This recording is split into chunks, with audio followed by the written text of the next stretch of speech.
penyelenggara kegiatan.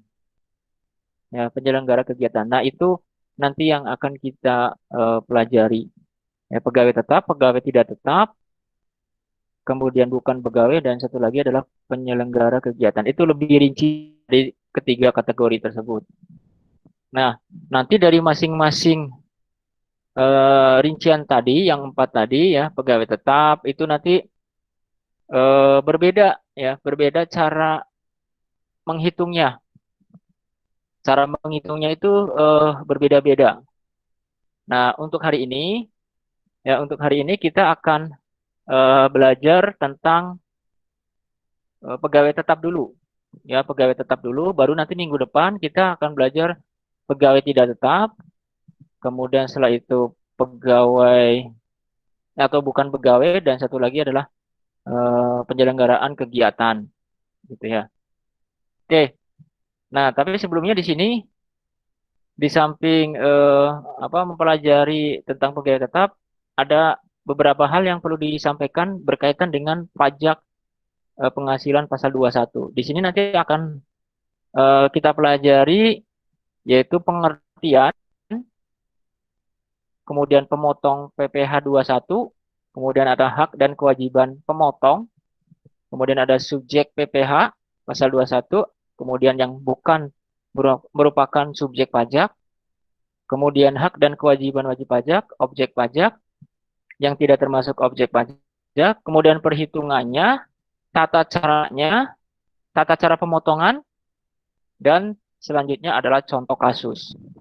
Ya, contoh kasus. Nah, ini nanti akan yang kita pelajari di pertemuan kali ini.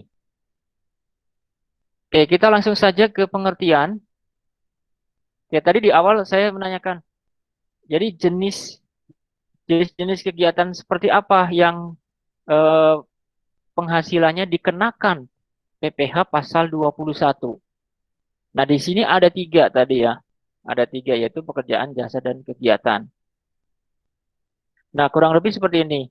Pengertian dari PPh pasal 21 adalah pajak atas penghasilan sehubungan dengan pekerjaan, jasa, atau kegiatan dengan nama dan bentuk apapun yang diterima atau diperoleh wajib pajak orang pribadi dalam negeri, sebagaimana diatur dalam pasal 21 Undang-Undang Pajak Penghasilan. Nah, itu yang disebut dengan PPh pasal 21. Oke, jadi kenapa disebut dengan PPh pasal 21? Karena pajak ini berada di Undang-Undang Pajak Penghasilan, yaitu Undang-Undang Pajak Penghasilan pasal 21. Oke, ada yang tahu Undang-Undang nomor berapa dan tahun berapa berkaitan dengan pajak penghasilan? Ada yang tahu?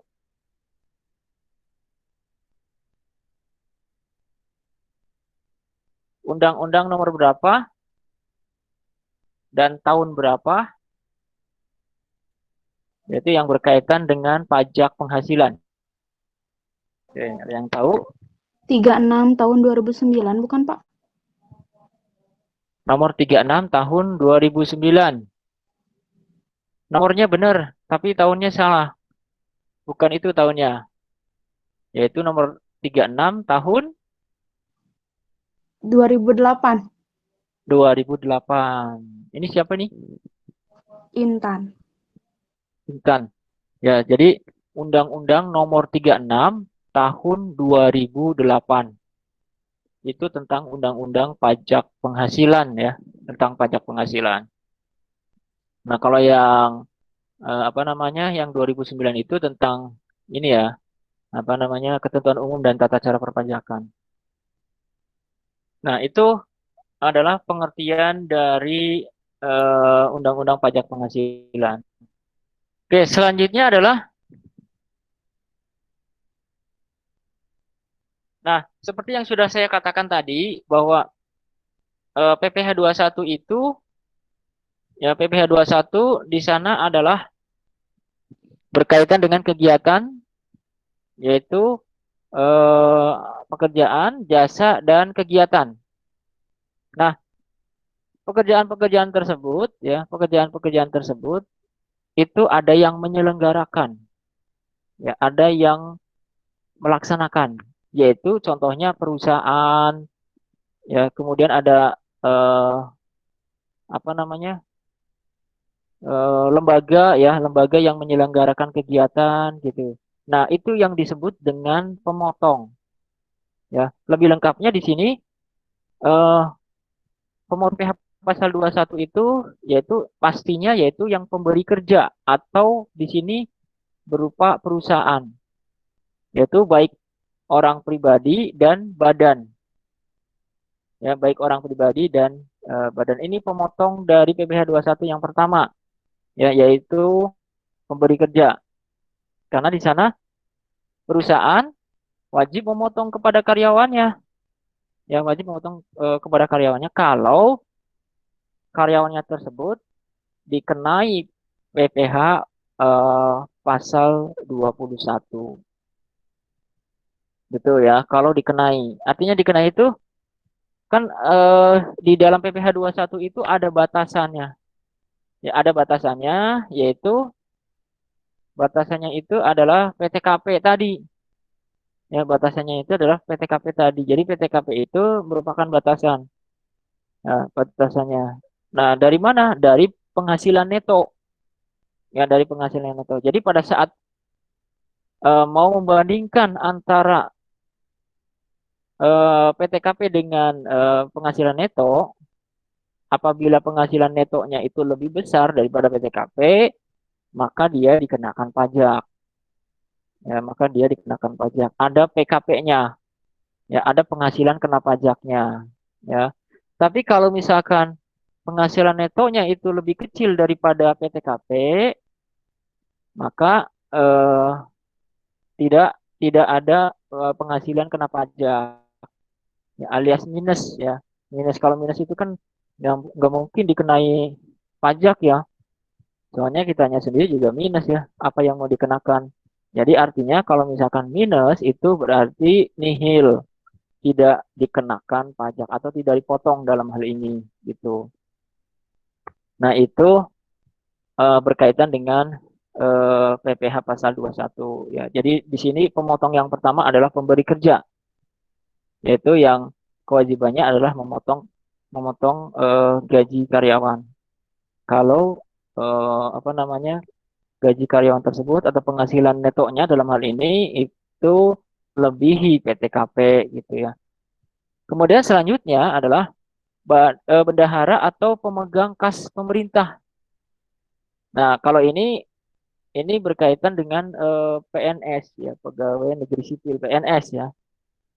Jadi kalau PNS itu yang motong adalah bendahara atau pemegang kas pemerintah, biasanya seperti itu. Kemudian selanjutnya ada Badan Penyelenggara Dana Pensiun, Jaminan Sosial Tenaga Kerja, dan Jaminan Hari Tua. Kemudian selanjutnya ada orang pribadi yang melakukan kegiatan usaha atau pekerjaan bebas, serta badan yang membayarkan berbagai honorarium. Kemudian yang terakhir adalah penyelenggara kegiatan. Nah, penyelenggara kegiatan. Nah, ini merupakan pokok PPh pasal 21. Oke, nanti nanti di sana Anda nanti akan kan tadi, ya, pekerjaan. Setelah itu ada jasa dan satu lagi apa namanya, kegiatan. Oke, selanjutnya adalah berkaitan dengan pelaksanaan pemotongan atau pemungutan pajak. Ini ada selain PPh 21 juga ada PPh 22 dan 23, ya. 22 dan 23 itu juga dipotong oleh pemotong. Kemudian ada pasal 25 juga di sini. Ya, selanjutnya. Nah, kemudian setelah itu, nah, ini masih berkaitan dengan pemberi kerja tadi, ya, sebagai pemotong. Berkaitan dengan pemberi kerja, tapi ada yang eh, yang tidak termasuk pemberi kerja yang mempunyai kewajiban sebagai pemotong atau mempunyai kewajiban pemotongan pajak ya yang tidak termasuk tidak termasuk sebagai pemberi kerja yang mempunyai kewajiban pemotong pajak. Ya karena lembaganya juga kan bukan subjek pajak ya. Otomatis dia juga tidak berkewajiban untuk memotong pajak gitu ya. Apa saja? Yaitu kantor perwakilan negara asing. Ini juga sudah kita pelajari minggu kemarin ya sebelum UTS. Kemudian ada organisasi internasional ya. Kemudian setelah itu ada pemberi kerja orang pribadi yang tidak melakukan kegiatan usaha atau pekerjaan bebas. Yang semata-mata mempekerjakan orang pribadi untuk melakukan pekerjaan rumah tangga.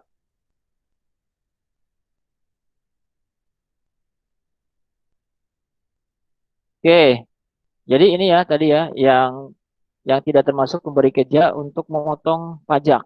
Itu tadi ya tiga. Kemudian selanjutnya di sini ada hak dan kewajiban ya. Hak dan kewajiban untuk pemotong pajak. Jadi pemotong pajak itu mempunyai hak dan kewajibannya karena di sana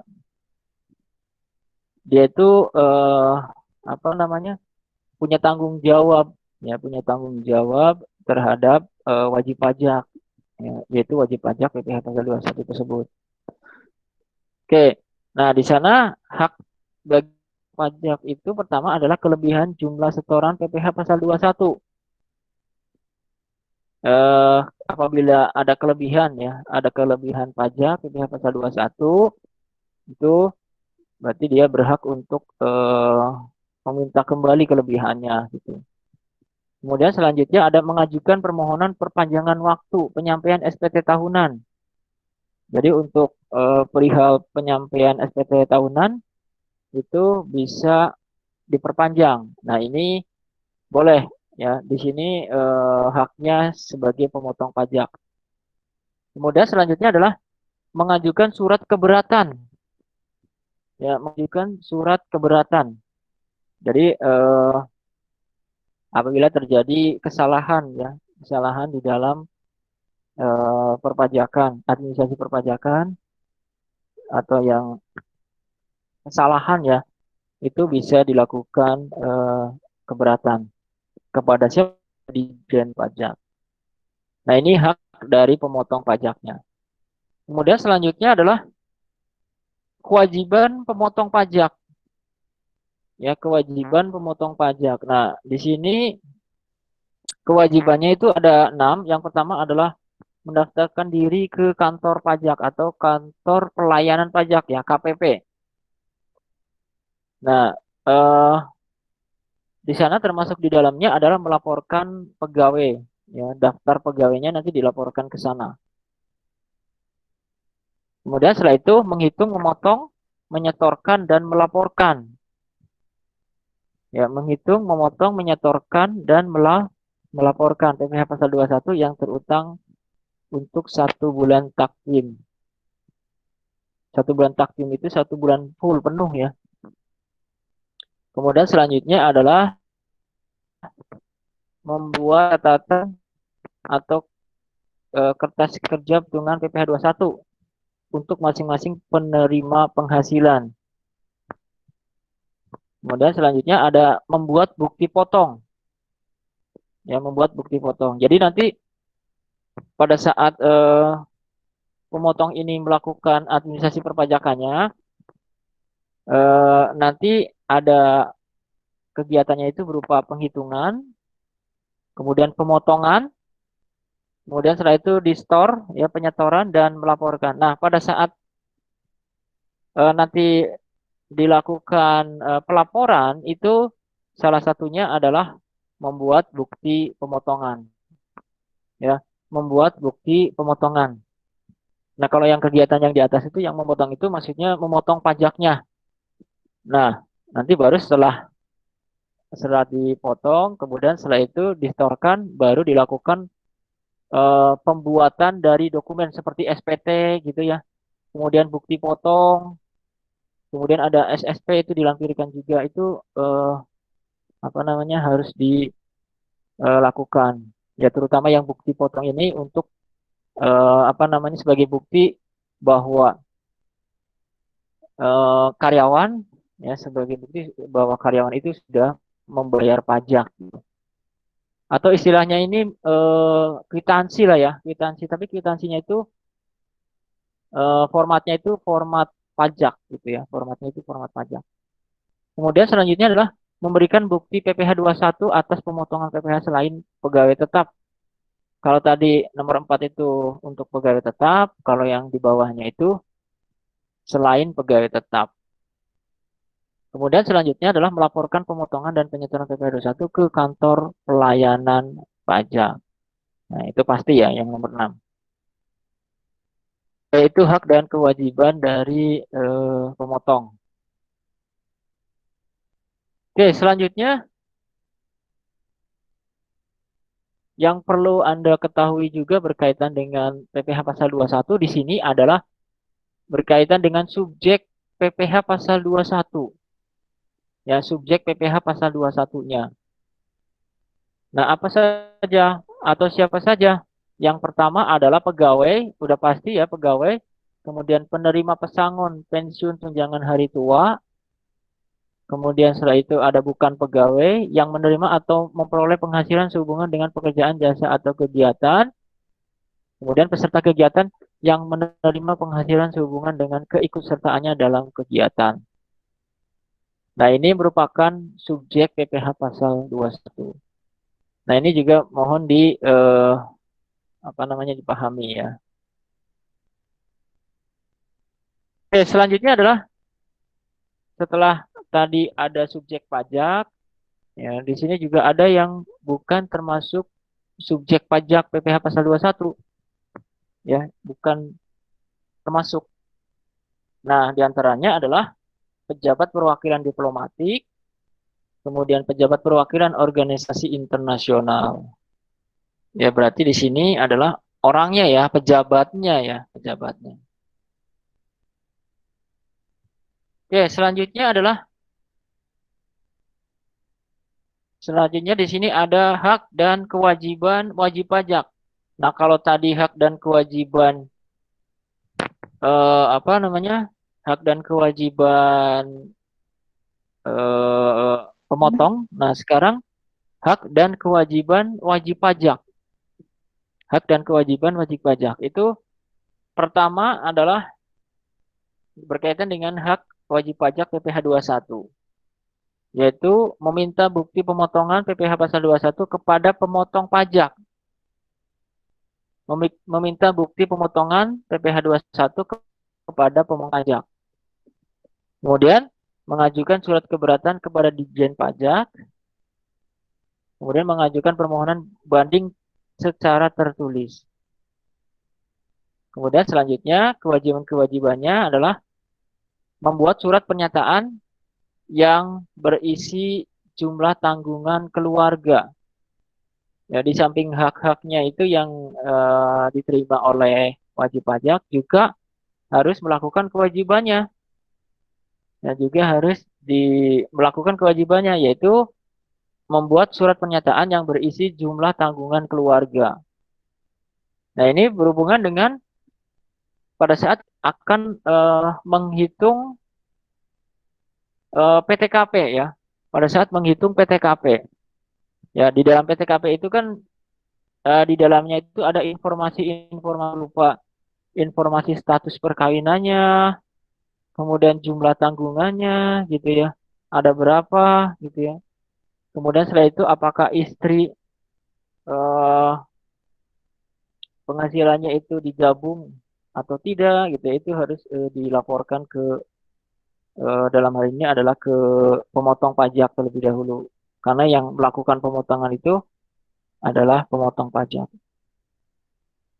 Kemudian membuat surat pernyataan perubahan tanggungan keluarga. Ya, di sini membuat apa pernyataan perubahan tanggungan. Jadi biasanya kan kalau tanggungan itu kan berarti identik dengan anak misalkan ya. Biasanya dengan anak.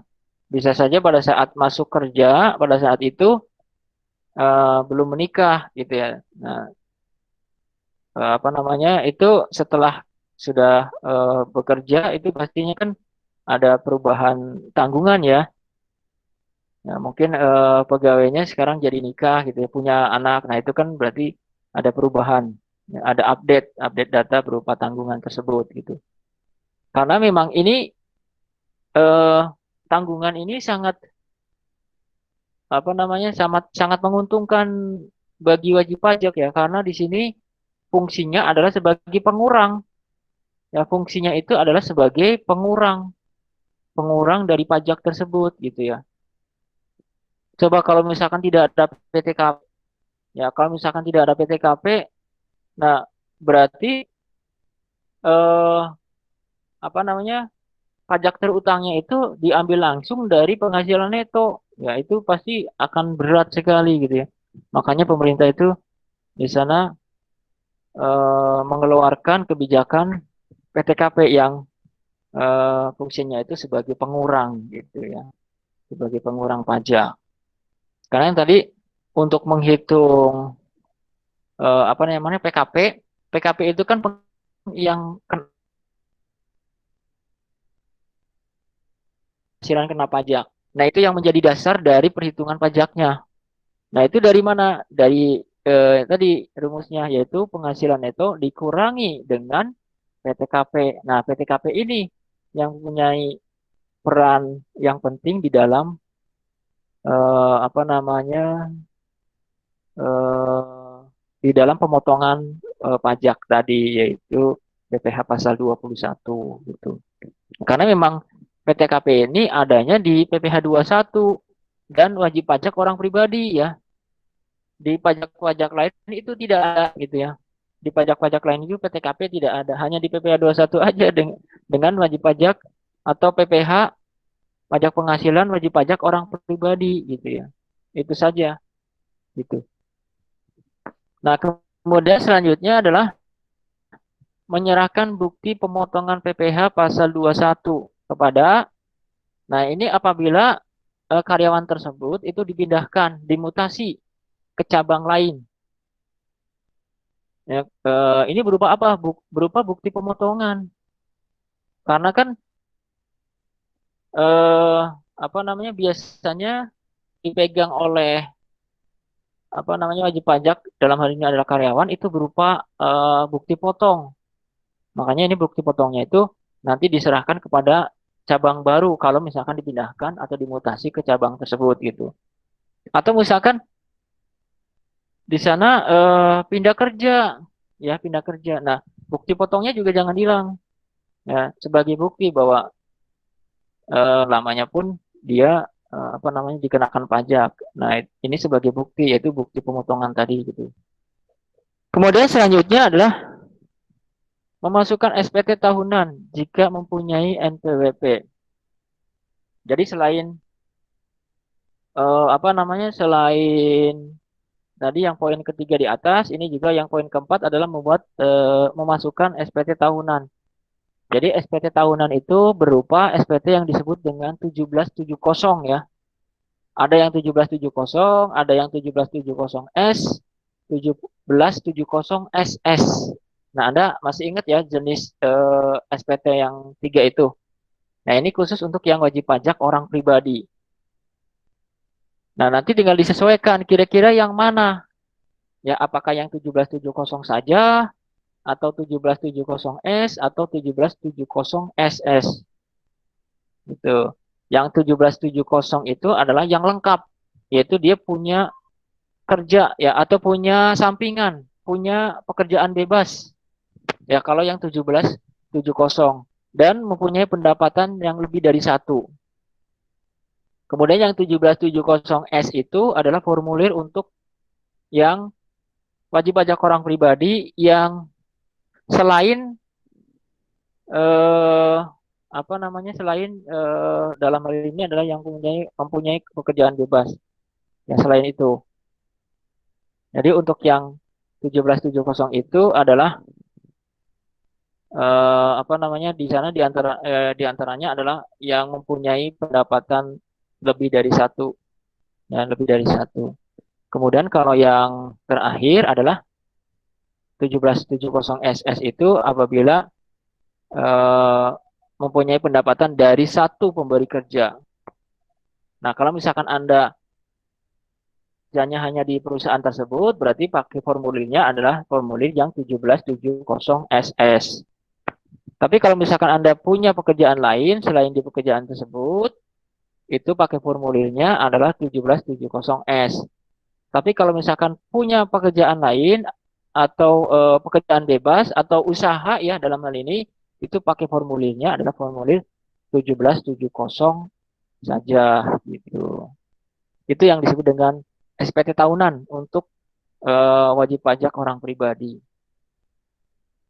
Kemudian selanjutnya adalah memasukkan SPT tahunan jika mempunyai penghasilan lebih dari satu pemberi kerja. Nah, itu tadi berkaitan dengan yang di atas. Nah, ini dilakukan kalau mempunyai NPWP. Ya, ini dilakukan kalau mempunyai NPWP.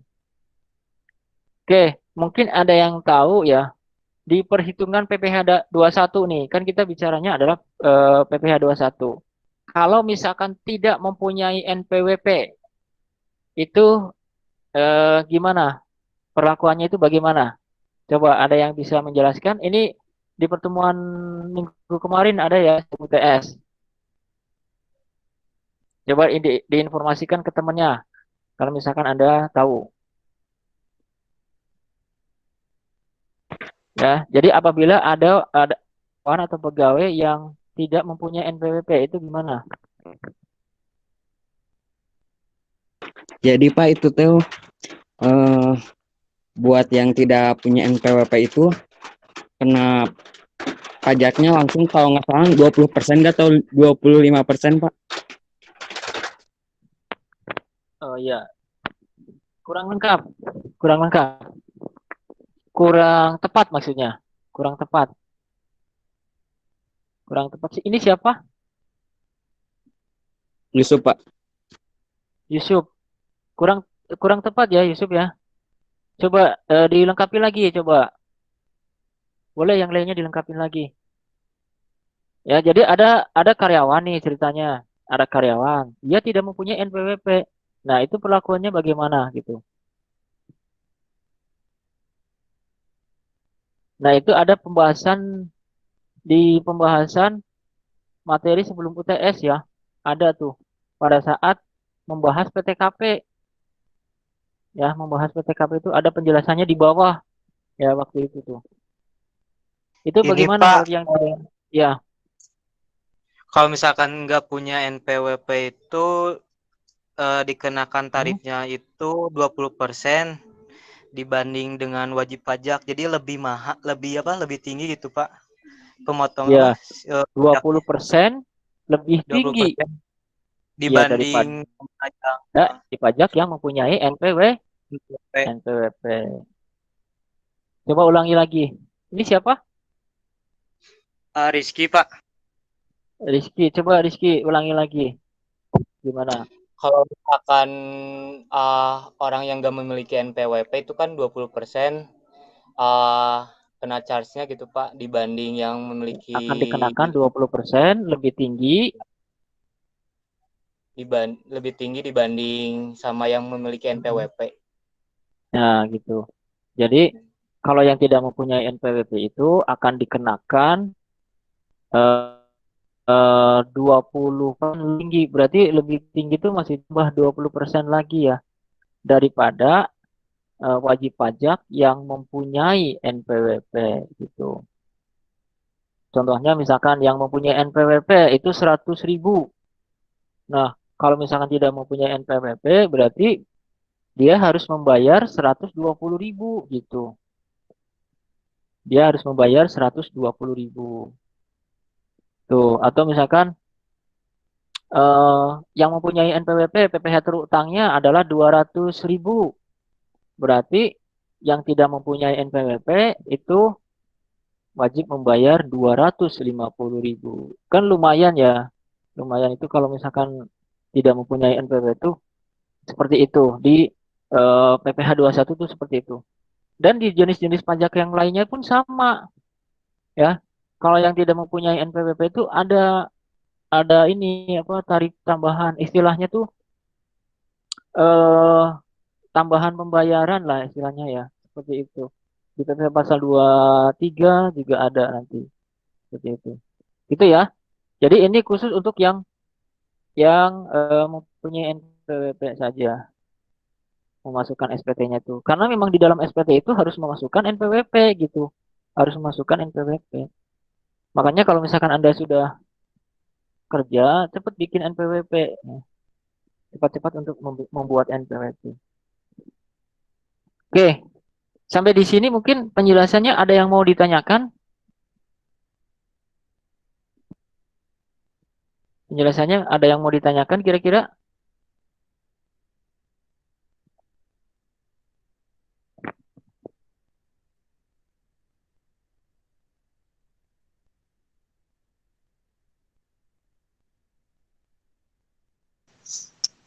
Tidak ada, Pak. Ada ya. Kalau nggak ada saya lanjutkan. Oke, untuk pembahasan selanjutnya ini berkaitan dengan objek pajak. Kalau kalau tadi kita sudah apa namanya mengenal subjek pajak, nah sekarang kita akan belajar apa itu objek pajak, yaitu objek pajak PPh pasal pasal 21. Kalau tadi subjek pajak itu yang membayar pajaknya, kalau yang objek pajak ini ada yang dikenai pajak penghasilan yang dikenai pajak pasal 21 gitu ya. Apa saja? Nah, pastinya tidak lepas dari yang 3 kategori tadi, yaitu eh, pekerjaan, jasa, dan kegiatan. Oke, misalkan pekerjaan, berarti pekerjaan itu nanti meliputi ada pegawai tetap, ya subjek pajaknya itu pegawai tetap, kemudian ada pegawai tidak tetap, kemudian setelah itu ada dua itu ya, pegawai tetap dan pegawai tidak tetap. Itu untuk yang pekerjaan. Nah, untuk yang jasa itu bisa bukan pegawai dan yang menyelenggarakan kegiatan itu berarti yang apa namanya yang menyelenggarakan kegiatan subjek pajaknya gitu. Nah, apa saja objek dari objek penghasilan ya yang dikenai PPh pasal 21? Yaitu pertama adalah pastinya adalah penghasilan yang diterima atau diperoleh pegawai tetap. Baik berupa penghasilan yang bersifat teratur maupun yang bersifat tidak teratur. Nah, maksudnya yang teratur itu berarti yang diterima gaji yang diterima rutin setiap bulan. Ya, itu yang teratur. Tapi kalau yang tidak teratur, contohnya misalkan yang apa penghasilannya itu yang diterimanya itu tidak teratur gitu ya. Contohnya apa? Contohnya bonus ya. Kemudian setelah itu ada THR. Kan tidak rutin setiap bulan ya. Di bulan itu yaitu yang disebut dengan teratur dan tidak teratur. Kemudian selanjutnya yang kedua adalah penghasilan yang diterima atau diperoleh penerima pensiun secara teratur berupa uang pensiun atau penghasilan sejenisnya. Ini bisa di-mute dulu siapa ini?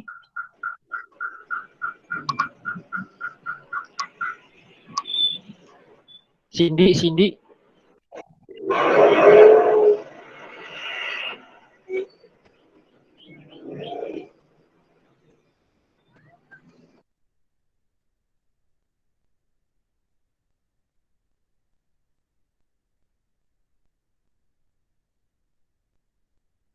Cindy di-mute dulu, Cindy.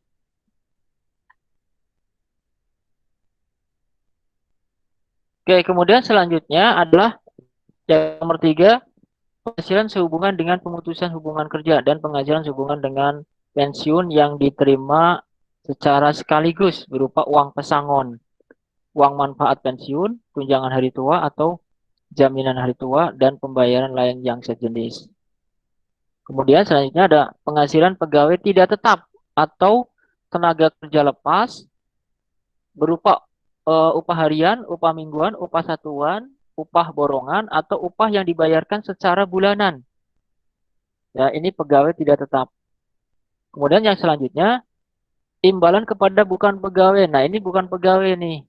Kalau tadi itu pegawai tetap dan tidak tetap, kalau ini bukan pegawai. Kalau bukan pegawai itu contohnya seperti honorarium. Ya, honorarium ini berkaitan dengan jasa. Ya, dengan jasa. Ada termasuk di dalamnya adalah jasa. Kemudian honorarium, kemudian apa namanya? Komisi.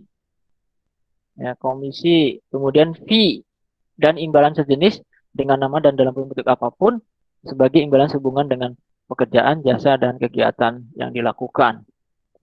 Kemudian selanjutnya adalah imbalan kepada peserta kegiatan, antara lain berupa uang saku, uang representasi, uang rapat, honorarium, hadiah, atau penghargaan dengan nama dan dalam bentuk apapun. Nah, itu jenis-jenis atau objek pajak penghasilan itu ya. Sudah apa namanya? Sudah ada penjelasannya. Ini mungkin saya tandain coba ya.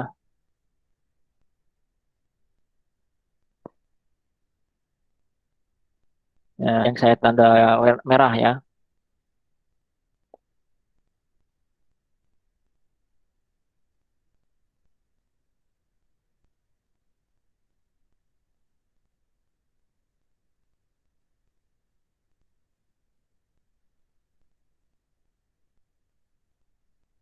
Nah, kalau kita perhatikan di sini, yang paling banyak di sini adalah yang untuk pekerjaan ya. Untuk pekerjaan itu banyak gitu ya.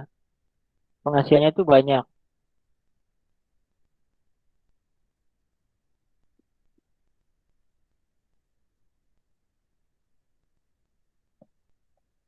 Nah, ini kita nanti tahu ya, apabila nanti kita nanti apa namanya kalau sudah bekerja ya, kalau sudah bekerja itu nanti tahu, oh iya, ternyata kemarin waktu dijelaskan oleh saya gitu, ternyata memang benar ya bahwa penghasilan-penghasilan yang berhubungan dengan apa dengan karyawan itu dikenain pajak. Kemudian yang terakhir ini ya, yang terakhir nomor 7 adalah penghasilan yang dipotong PP21 termasuk pula penerimaan bentuk natura. Nah, bentuk natura itu kan sebenarnya bukan objek pajak ya, yang waktu itu saya jelaskan. Tapi di sini sebagai objek pajak. Berarti berupa apa bentuk naturanya itu? Yaitu berupa uang. Ya, ada uangnya, dinilai dengan uang. Atau ada nominalnya, ya, berupa nominal uang.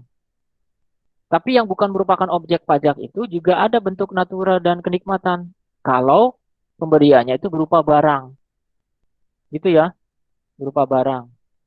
Jadi kalau misalkan kalau di soal itu sudah dijelaskan di sana adalah berupa barang, yaitu mungkin beras, minyak kayak gitu, berarti itu bukan objek pajak. Tapi kalau kalau disebutkan langsung uangnya, berarti merupakan objek pajak. Nah, ini berkaitan dengan bentuk natura atau kenikmatan. Ini yang penghasilan yang dipotong PP21 termasuk pula penerimaan bentuk natura atau kenikmatan lainnya dalam bentuk, dalam nama dan dalam bentuk apapun yang diberikan oleh bukan wajib pajak yang dikenakan final, dan wajib pajak yang dikenakan pajak penghasilan berdasarkan norma penghitungan khusus.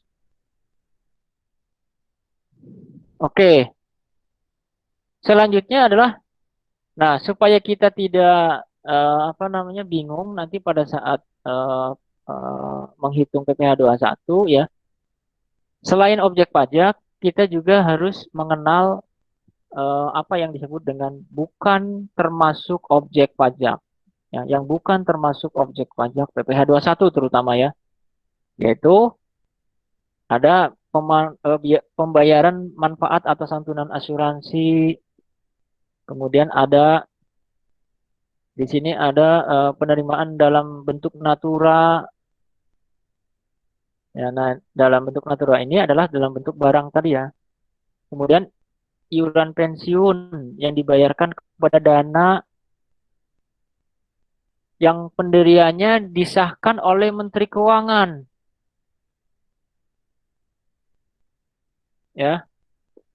Kemudian iuran hari tua kepada Badan Penyelenggara Tunjangan Hari Tua atau Badan Penyelenggara Sosial Tenaga Kerja.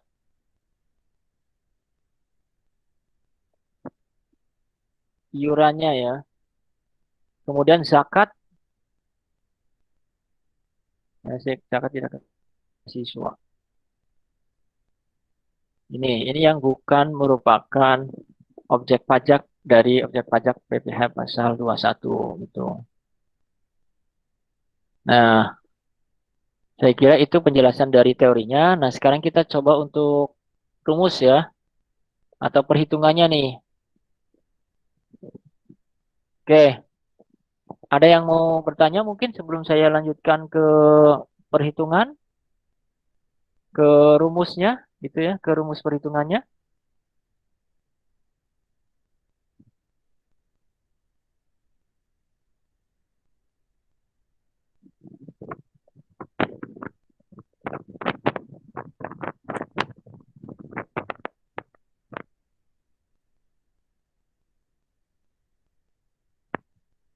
Guys, kalau sekarang kedengaran nggak suaranya? Kedengarannya jelas nggak sekarang? Jelas. Kedengaran jelas. Jelas ya?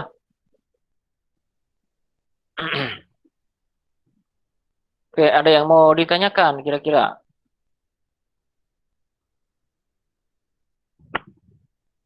Belum ya?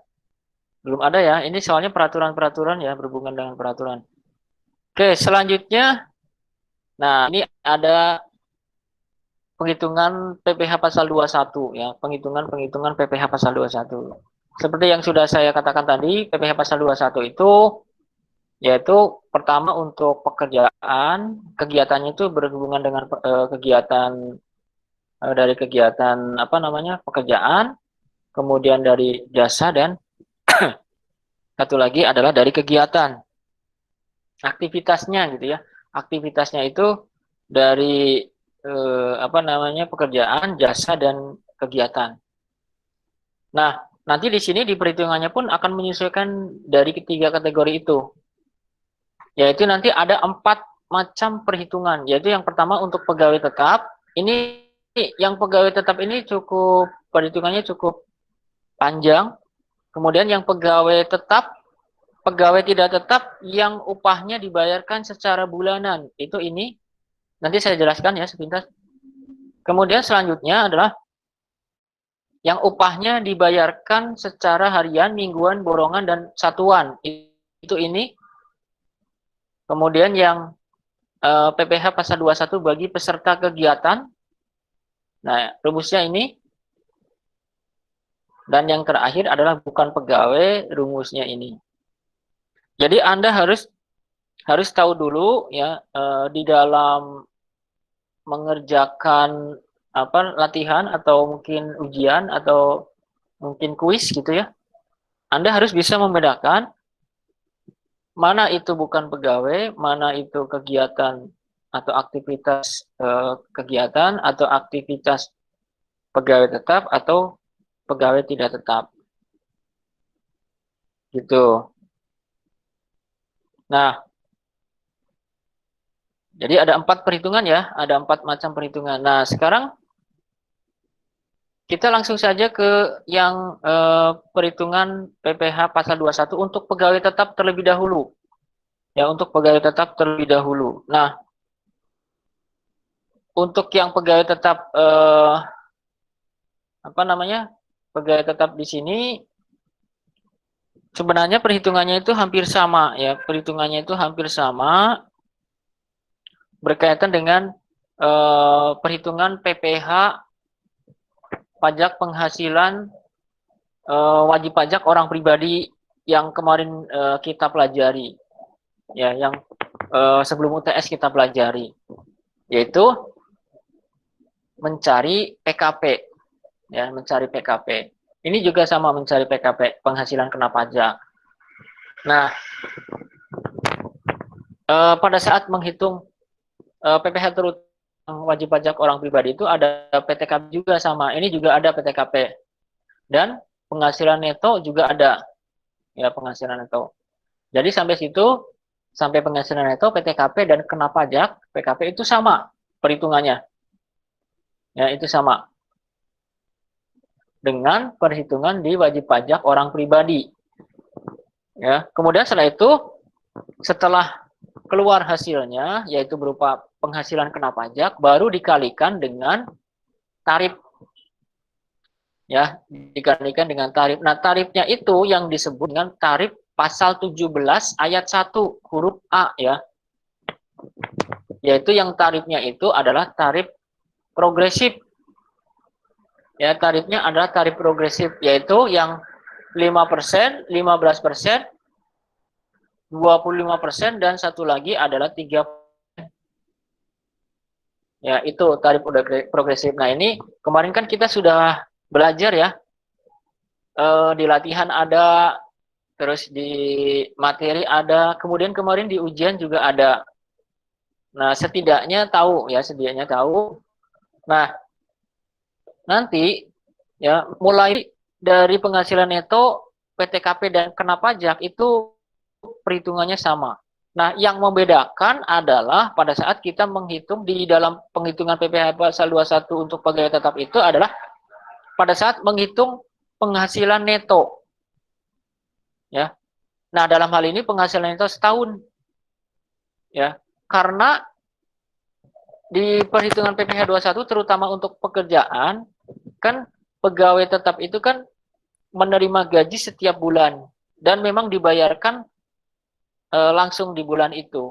Maksudnya di masa pajak yang bersangkutan. Ya, masa pajak yang bersangkutan. Di sini bayarnya adalah per bulan. Misalkan masa pajak bulan Maret. Ya, berarti harus dihitung di masa pajak tersebut. Harus dihitung, disetor dan dilaporkan gitu. Nah, artinya di sini bahwa memang ini adalah bulanan. Ya, pada saat sudah diketahui penghasilan neto bulanan baru disetahunkan. Makanya di sini ada kali 12. Ya, ada kali 12. Itu disetahunkan. Nah, jadi nanti di sini yang membedakan adalah dari penghasilan neto ke bawah ke sini ke atas ya, maksudnya. Ke atas. Yaitu kalau untuk pegawai tetap itu untuk mencari penghasilan netonya, penghasilan neto sebulan ya dalam hal ini adalah penghasilan bruto dikurangi dengan pengurang ya penghasilan neto.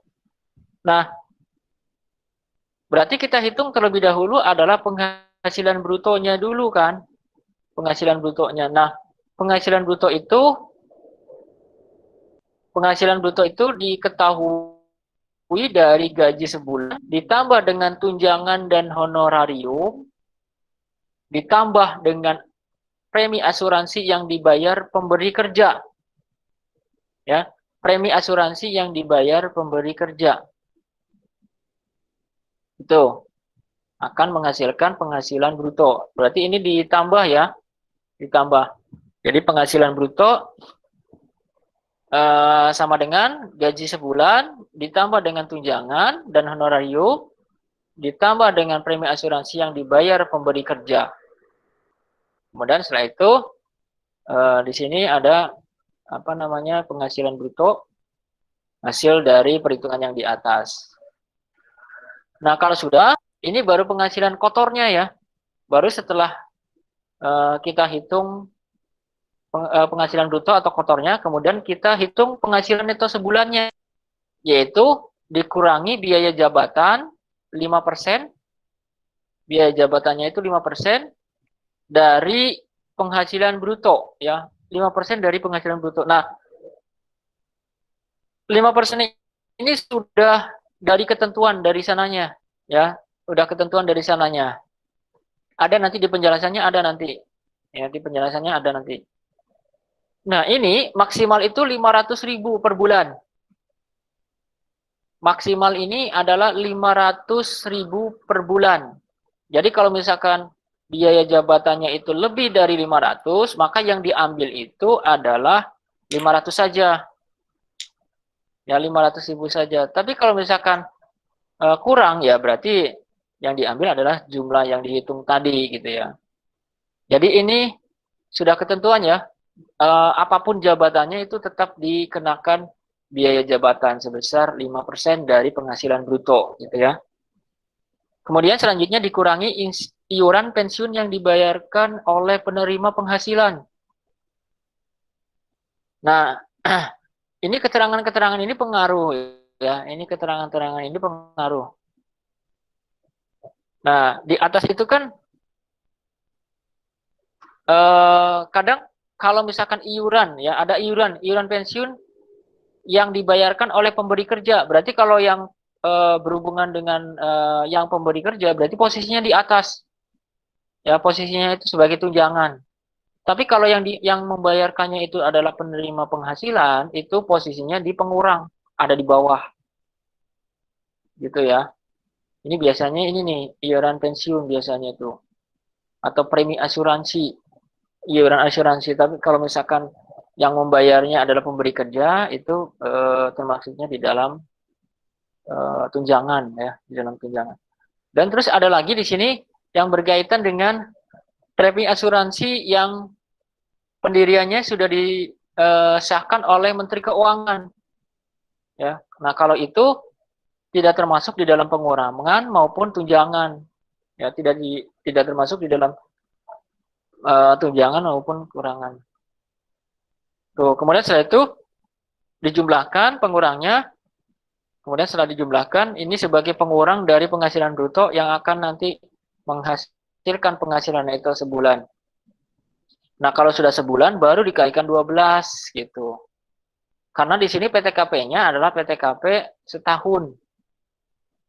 Ya, maka di sini akan diketahui penghasilan itu setahun. Kemudian setelah itu untuk mencari PKP itu penghasilan itu setahun dikurangi dengan PTKP, ya dengan PTKP. Maka akan menghasilkan PKP, penghasilan kena pajak. Nah, baru setelah PKP dihitung, kemudian diketahui gitu. Kemudian setelah itu dihitung PPh pasal 21 setahun. Ya, PPh pasal 21 setahunnya. Yaitu PKP kali dengan tarif pasal 17 ayat 1 huruf A. Yaitu yang progresif tadi ya, yang progresif. Baru diketahui PPh pasal 21 setahun.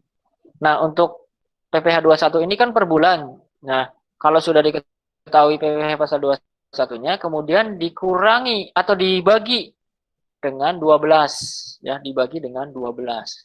Maka akan menghasilkan PPh pasal 21 sebulan terutang. Atau PPh pasal 21 terutang sebulan. Gitu ya, terutang sebulan. Gitu, ini untuk pegawai tetap. Ya, untuk pegawai tetap. Kemudian untuk yang pegawai tidak tetap, ini ada dua macam perhitungan.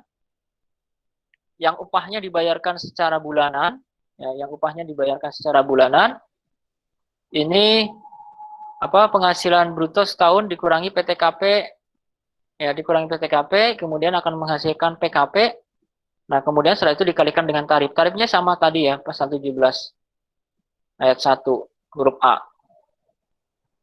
Akan menghasilkan PPh pasal 21 setahun kan. Kemudian setelah itu setelah setahun baru dibagi 12, maka akan menghasilkan PPh pasal 21 sebulan. Ya, jadi kalau yang pegawai tetap itu harus disetahunkan terlebih dahulu. Kemudian adalah upah yang dibayarkan secara harian, mingguan, borongan, dan satuan. Ini ada 3 perhitungan. Yang pertama adalah apabila upah harian lebih dari 450.000 per hari ya. Tetapi jumlah kumulatif sebulannya itu tidak lebih dari 4.500.000 rumusnya ini. Yaitu upah sehari atau upah harian dikurangi dengan 450. Kemudian hasilnya dikalikan 5%.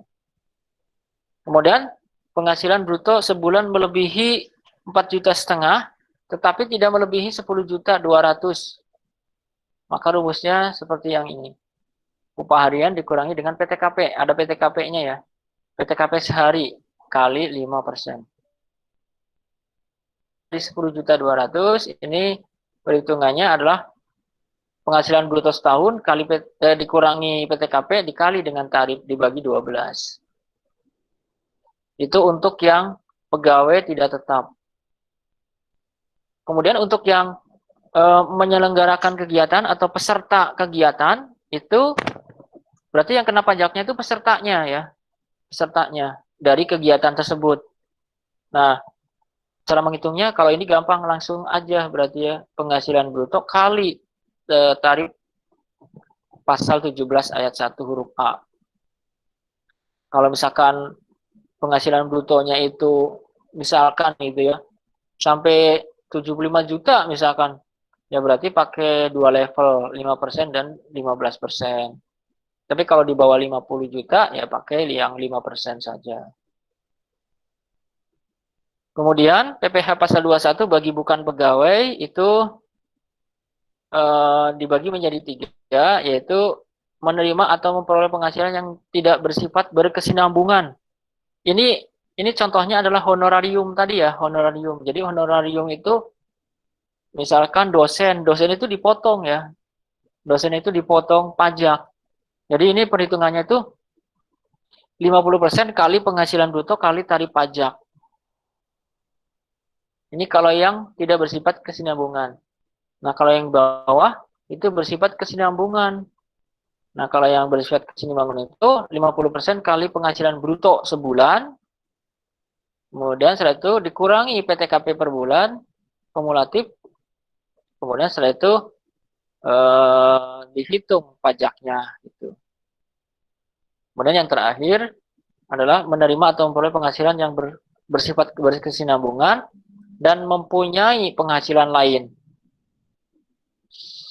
50%. Nah, 50% ini sebagai ini ya apa? Sebagai potongan fasilitas ya, potongan atau fasilitas. Tuh. Kemudian ini hampir sama dengan yang di atas ya. Itu merupakan perhitungan dari 4 kegiatan yang ada di PPh pasal 21 gitu. Oke, kemudian selanjutnya ini ada tata cara penghitungan pemotongan. Kalau ini mah nanti dibaca saja ya. Kalau ini dibaca saja nanti. Nah, sebentar ini ada yang. Nah, ini tarifnya ini nih. Ya, tarifnya ini. Ini tarifnya 17 pasal 17 ayat 1 huruf A itu ini. Ya, diingat-ingat ya ini ya. Kemudian untuk PTKP-nya ini. Ya, PTKP.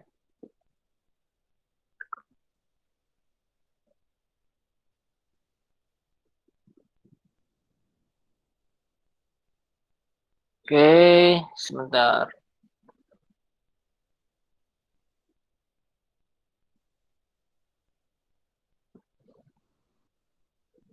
Soalnya ini kalau misalkan dijelaskan itu nanti bakal bingung. Nanti ini saja ya, apa namanya, dibaca nanti sesuai dengan kasus ya, sesuai dengan kasus.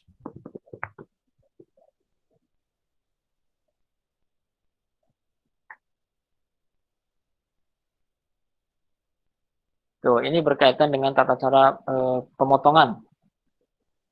Oke, kita langsung saja ke pembahasan yang terakhir yaitu berupa contoh kasus. Nah, ini yang apa namanya? Yang kita tunggu-tunggu di pembahasan PPh pasal 21 ini. Ini ada contoh kasus di sini. Ini ya. Ada contoh kasus PPh pasal 21.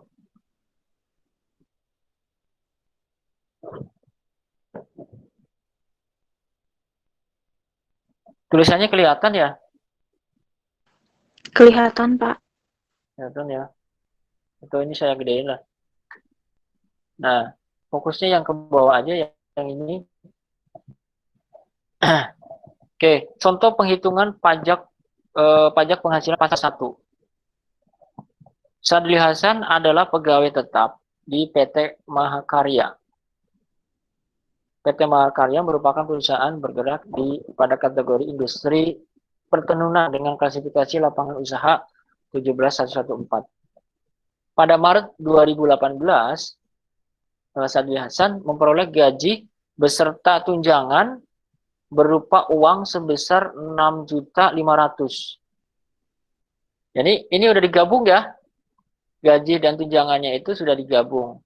Tapi kalau misalkan hanya keterangannya gaji saja dan tidak ada tunjangannya, ya berarti itu gaji itu adalah sebagai penghasilan bruto.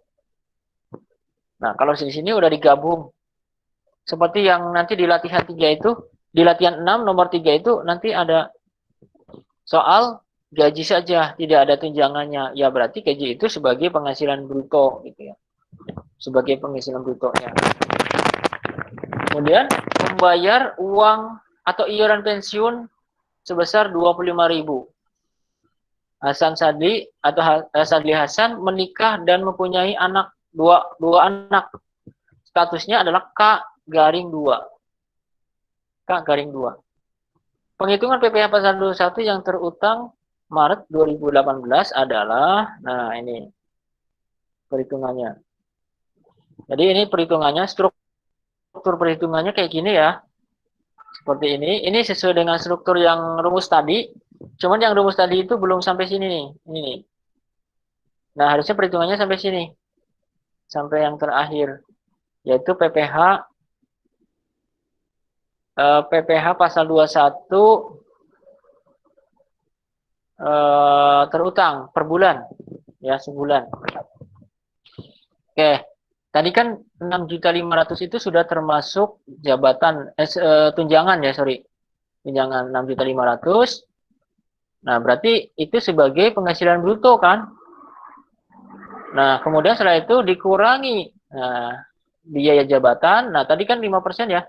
5% dari penghasilan bruto.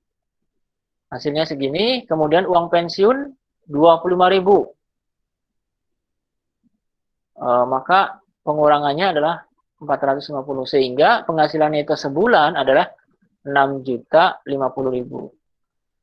Kemudian setelah sebulannya, kemudian dikalikan 12. Ya, dikalikan 12. Yaitu 12 kali 6.050. Yaitu sebesar 72.600.000. Kemudian setelah itu dihitung PTKP-nya. Ya, tadi kan PTKP-nya itu Sadli Hasan itu mempunyai anak 2 ya, atau K2. Berarti dengan kata lain perhitungannya adalah 54 juta ditambah dengan kawin, ya BP kawin, dan tambahan 2 anak 9 juta. Sehingga PTKP setahunnya adalah 67.500.000. Sehingga akan menghasilkan PKP setahun adalah 5.100.000. Maka PPh pasal 21 setahunnya adalah 5.100.000 dikali dengan 5%. Ya, karena di sini PTKP-nya di bawah 50 juta, berarti tarifnya hanya 1 ya. Level tarif pertama aja 5%. Maka PPh 21 setahunnya adalah 255.000. Nah, kemudian disebulankan. Ya, disebulankan. Caranya 255.000 dibagi dengan 12 akan menghasilkan nilai yaitu sebesar 21.250. Nah, ini yang dibayarkan nanti atau yang dipotong oleh perusahaan. Gitu. Seperti itu ya, kurang lebih kalau penghasilan brutonya itu 6.500.000 berarti pajaknya hanya segitu gitu. Ya kurang lebih seperti itu. Tergantung dari PTKP-nya. Tergantung dari PTKP-nya. Itu ya. Itu perhitungan PPh pasal 21. Ini perhitungan yang dasar ya, yang sederhana. Oke. Oke, mungkin untuk materinya saya cukupkan sekian. Jangan dulu live ya. ini hanya menutup sesi materi dulu. Kita akhir saja. Assalamualaikum warahmatullahi wabarakatuh.